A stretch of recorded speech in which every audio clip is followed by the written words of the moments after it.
Manger, cuisiner, cultiver, faire goûter, ça y est, ça commence, le goût avant tout. Épisode 4, ramener de la valeur à ce qu'on mange. Deuxième partie, chez Violette au GAEC des Marouettes. Il y a une citation de Gandhi qui m'a beaucoup portée, d'ailleurs que j'ai connue à Open, qui disait « Soyez le changement que vous voulez voir dans le monde ». Cette citation, elle m'a quand même beaucoup mené une grande partie de ma vie. Enfin, je suis pas vieille, hein, mais... Donc, qu'est-ce que je peux faire pour apporter ma pierre à l'édifice, apporter ma pierre au monde de demain, tout en ayant du sens et en aidant les gens et en aidant la nature. Je me suis dit, bon, alors qu'est-ce que j'ai ? Ah ouais, j'ai des parents qui sont agriculteurs, un frère qui est bien motivé à reprendre la ferme, on fait du lait, j'adore le fromage. Et ben, feu, je suis partie me former à Aurillac. J'ai fait un BPREA en agricole avec la partie transformation fromagère. Et puis, j'ai ouvert la semaine où ils ont annoncé le confinement, en fait. Et voilà, ça a commencé comme ça. Et en fait, j'ai fait carton plein direct. Dans l'épisode précédent, Violette nous a raconté son parcours et comment elle est finalement revenue aux sources, s'installer sur la ferme familiale avec un chouette projet de transformation fromagère. Chose promise, chose due, aujourd'hui on poursuit cet échange avec Violette et on part avec elle visiter la ferme et la fromagerie, voir les vaches et parler avec Théo.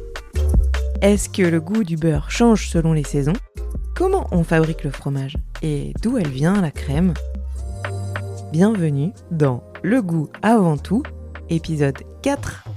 Ça, c'est toutes les laitières qui sont là, du coup, qui mangent. Donc, on entend un peu le bruit des carnavis. Puis, on a la bise qui est là. Alors, la bise, c'est une des plus vieilles vaches de la ferme. Elle a presque 10 ans. Et du coup, il y a ces 3 filles là qui sont avec elle dans le troupeau. Alors là, on a 80 laitières. Alors, en race de vache, on a des Primosten et des Jerseys, et on a aussi quelques petites kiwis. Donc les kiwis, c'est un mélange tout simplement de Primosten et Jerseys. Ça, c'est un mélange que les Néo-Zélandais ont mis en place il y a déjà quelques années. Et du coup, en voyage, j'avoue qu'en Nouvelle-Zélande, il y a énormément j'ai adoré ces petites vaches noires qui étaient partout. Quand on est revenu là, quand papa m'a dit « Ouais, j'ai envie d'essayer une kiwi », quoi. Et j'ai fait « Ah ouais, moi, je suis trop d'accord. En Nouvelle-Zélande, il y en a partout. » Donc, moi, je trouve ça super, en fait, parce que je trouve que... On va parler de ces 2 races, parce que bon, la kiwi, on doit en avoir 5 ou 6 dans le troupeau sur les 80, donc c'est pas énorme. Voilà, on augmente tout doucement, mais comme les Jerseys, on avait commencé avec une Jersey. Enfin là, sur les 80, on a à peu près peut-être 50 Primosten et 40 Jerseys, quoi. Donc on est presque sur un troupeau mixte. Sachant que voilà, il y a 5-6 kiwis dans le troupeau. Et du coup, je trouve que en fait, travailler avec ces 2 laits, c'est génial parce que la Primosten, elle va faire du lait en quantité, c'est sûr, mais un lait qui est beaucoup plus riche en protéines et moins gras, alors que la Jersey, du coup, forcément, elle en fait moins en quantité, mais elle fait un lait qui est beaucoup plus gras. Ce mélange de 2 laits, il est parfait pour la technique fromagère parce que forcément que, par exemple, si je faisais que du beurre, j'aurais cherché à avoir que des Jerseys. Mais en fromagerie, en tout cas, c'est important de ne pas avoir non plus trop de gras parce que le gras dégrade le goût à terme dans l'affinage, etc. Donc, c'était dans l'idée d'avoir quand même un bon ratio entre le gras et la protéine. Et du coup, avec ces 2 races-là, je trouve que l'équilibre, il se fait très bien. Et du coup, c'est très chouette pour faire autant du beurre que du fromage, que des yaourts, que ces 2 races qui sont quand même très chouettes parce que les Primosten, elles sont quand même assez douces. C'est des grosses mamas qui sont plutôt au ralenti.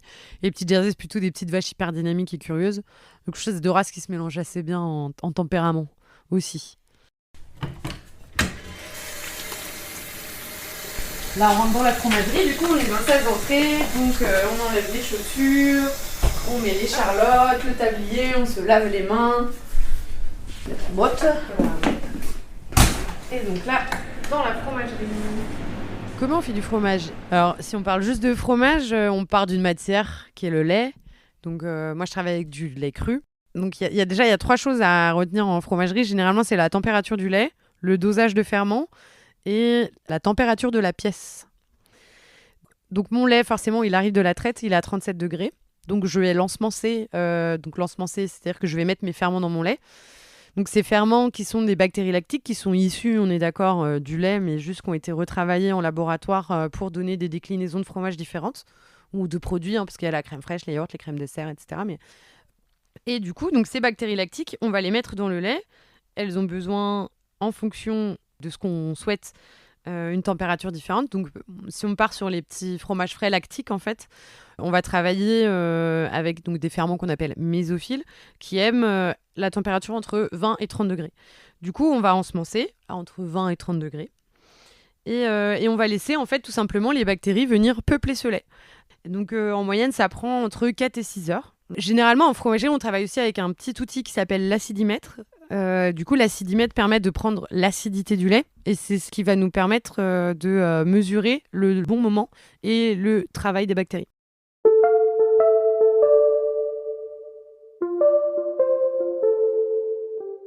Donc moi, quand mon lait il arrive en fromagerie, on est d'accord, il fait 37 degrés. Je prends mon acidité Dornick, elle fait 20 degrés. Enfin, 20 degrés d'acidité Dornick. Je vais mettre mes ferments. Et en fait, entre 4 et 6 heures plus tard, je vais reprendre l'acidité. Et si j'ai gagné 4 à 5 points d'acidité Dornick, ça veut dire que mes bactéries ont très bien travaillé et que là, je vais pouvoir donc emprésurer. Donc la présure, c'est ce qui va permettre de faire cailler le lait. On mélange bien le lait en insérant la présure. Et on a un temps de caillage entre 12 et 20 heures. Et bien là, on peut aller voir, ça c'est les fromages frais que j'ai emprésurés tout à l'heure. Là. Donc ça fait 2 heures et voilà, on voit déjà que c'est en train de cailler. Donc c'est encore assez souple parce que c'est encore tout fraîchement emprésuré. Mais là, on voit le sérum qui commence à se mettre sur le dessus. Donc c'est que le caillage est bien parti, quoi. Donc généralement, moi j'en présure autour de 14 heures, ce qui fait que je vais mettre en moule que le lendemain, aux alentours de 10 heures. Voilà, et du coup, ça nous fait un beau cahier généralement bien ferme si la température de la pièce est respectée, parce que du coup, comme on parlait, les bactéries mésophiles, elles aiment être entre 20 et 30 degrés. Et forcément, si on a 15, elles n'aiment pas, elles ont froid, elles ne travaillent plus. Voilà, elles sont au chômage technique.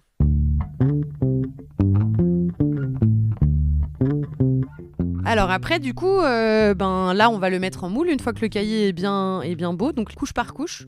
Généralement, on met une couche un peu dans chaque moule d'abord, et après, on va venir remplir moule par moule en forme de petits dômes. Ça, c'est sur les fromages frais lactiques. Donc, ils passent 6 heures d'un côté.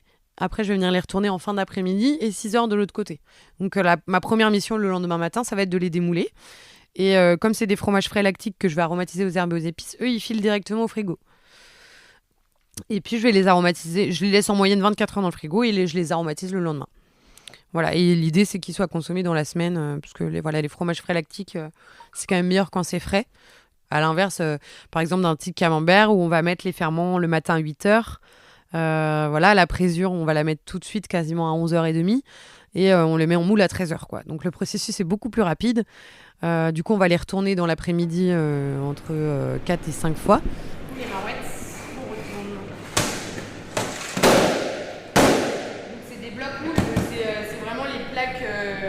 Plaques inox qu'on retourne.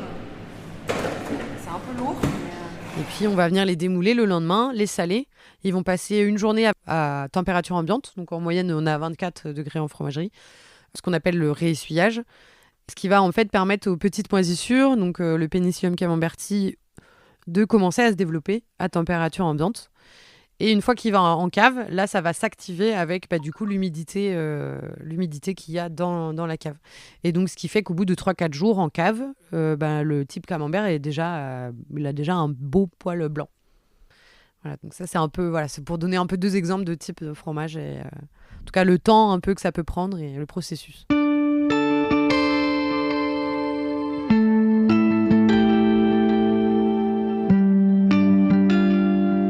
Quand je reçois toutes mes commandes, là, j'estime le lait. En moyenne, je transforme entre 1000 et 1500 litres par semaine.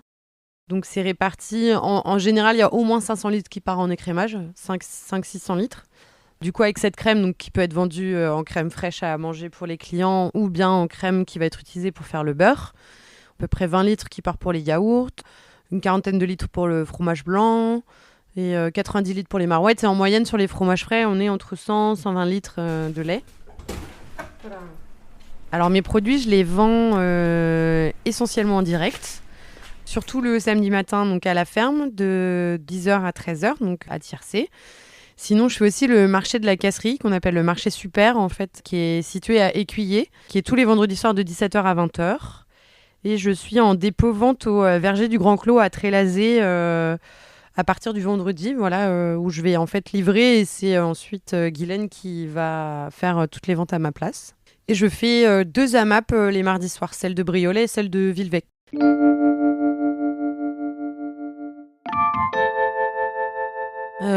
Moi, je pense que mon coup de cœur, c'est pour mon beurre.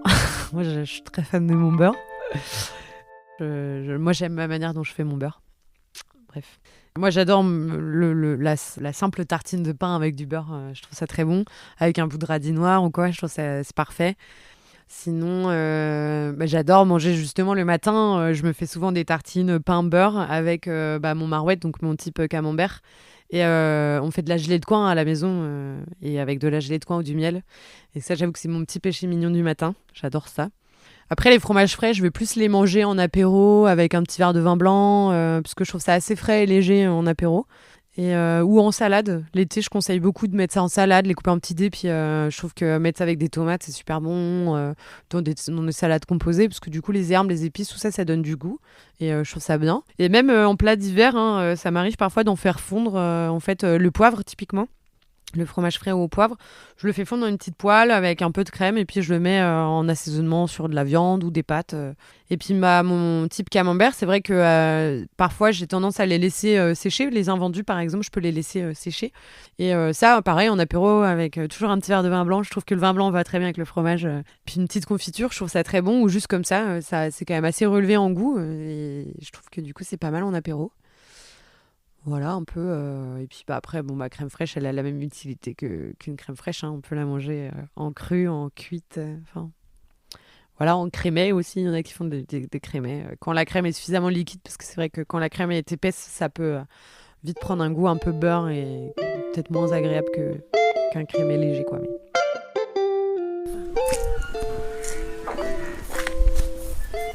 Salut Théo. Une bêtise.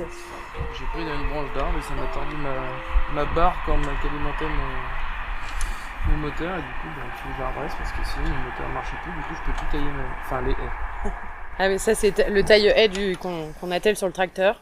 Pour nettoyer les clôtures. Le haut des clôtures, entretenir les haies, quoi. Quand ça va, il n'y a pas de problème. Et Théo, c'est mon frère. Mon petit frère. Et toi, tu t'occupes de quoi plus spécialement à la ferme alors? De tout. De tout le reste. De tout le reste. Non, principalement, moi je suis un peu le troupeau quand même si c'est plus les papas qui va gérer la partie élevage, on va dire, mais je suis un peu dessus quand même parce que ça m'intéresse et que après ce sera moi qui prendra la suite, quoi. Mais sinon, ouais, tout ce qui va être entretien du matériel, préparation des cultures et puis les cultures, tout ce qui va être les assolements, donc les différentes cultures qu'on met en place sur les terres et tout ça, gérer tout ça, quoi. Et puis après, un peu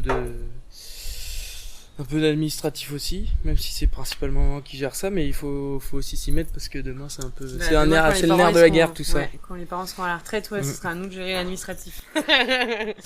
Mais pour l'instant, on a encore de la chance s'ils le gèrent en grosse partie, quoi. Mais toi, tu t'y mets. Du moins c'est beaucoup de temps, quoi. C'est minimum un tiers temps sur l'exploitation. Voilà.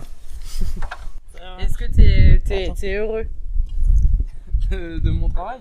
Ouais. Oui, forcément que j'aime ce que je fais. Après, c'est comme tout, il y a des jours avec et des jours sans, quoi.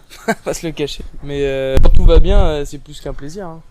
On est libre, c'est la nature, c'est le vivant. C'est sûr qu'on a des horaires contraignants, des jours qui sont un peu comment dire, on travaille aussi le samedi et le dimanche, et puis c'est comme ça, mais bon, quand on aime, on ne compte pas.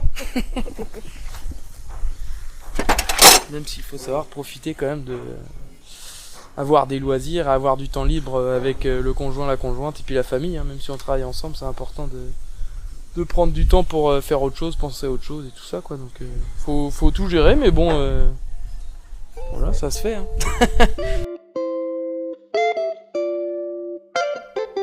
Ma saison préférée, moi j'ai un peu envie de dire toutes, hein. Je les aime toutes, hein. Surtout en fromagerie parce que du coup en fromagerie il y a des périodes où on a beaucoup plus de boulot puis des périodes un peu moins. Après si j'avais vraiment une saison à choisir, je crois que dans l'ensemble je préfère quand même le printemps. Voilà, où tout devient vert, voilà, les oiseaux, les hirondelles qui arrivent, les vaches qui sortent, voilà, tout le monde est content. C'est une belle période de comment on peut dire ça, d'épanouissement un peu de tout, enfin d'épanouissement des fleurs, de la nature et des animaux. Voilà. Le beurre, typiquement, je vois vraiment la différence entre le beurre d'hiver, où les vaches, elles sont quand même en bâtiment, et le beurre de printemps, là, où elles commencent tout juste à sortir. Déjà, rien que le lait sent l'herbe, je trouve. Et même en goût et la texture, c'est vraiment, vraiment très différent de l'hiver, où du coup, il est un peu plus pâle et peut-être moins goûtu. C'est vrai que le beurre de printemps, il a quand même un peu plus de goût que le beurre d'hiver, qui est un beurre plus doux. Après, sur les fromages, ça peut peut-être s'apercevoir sur les camemberts en fonction de l'affinage ou de ce que peuvent manger les vaches. Ça peut. Mais les camemberts, ils sont surtout très tributaires du temps. Donc, c'est-à-dire que si on a un temps très pluvieux, ça va pas non plus favoriser les bonnes moisissures. Donc, ça peut faire parfois un fromage qui peut être un peu plus amer. Voilà. En tout cas, le temps extérieur contribue énormément en fromagerie, quoi. Enfin, on est quand même assez tributaire, bien qu'on soit en bâtiment, du temps de dehors. Vous avez écouté l'épisode 4 de Le goût avant tout, le podcast du projet alimentaire territorial de la communauté de communes Anjou, Loire et Sarthe. Un territoire valorisé à 52% par une agriculture diversifiée qui génère près de 1000 emplois à la production.